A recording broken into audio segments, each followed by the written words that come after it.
सोलापूर पुणे महामार्गावर कांद्यानं भरलेला एक ट्रक उलटलाय आणि भीषण अपघात इथं झालेला आहे। महामार्गावर 5 ते 6 किलोमीटर पर्यंत वाहनांच्या लांबच लांब रांगा लागल्या। ट्रकमध्ये साधारणतः 600 पोती कांदा होता आणि ट्रकचा टायर फुटला, त्यामुळे अपघात झाल्याची माहिती आहे।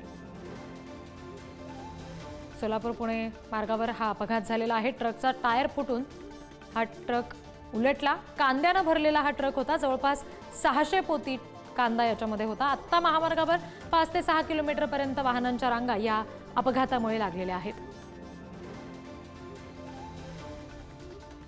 मोठ्या प्रमाणावर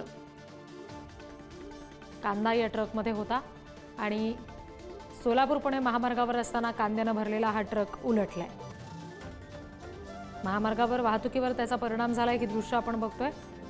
लांबच लांब रांगा लागलेल्या आहेत वाहनांच्या। सोलापूर पुणे महामार्गावरची ही दृश्य आपण बघतोय। कांद्यानं भरलेला एक ट्रक उलटलाय आणि त्यामुळे आता सगळी वाहतूक खोळंबलेली आहे।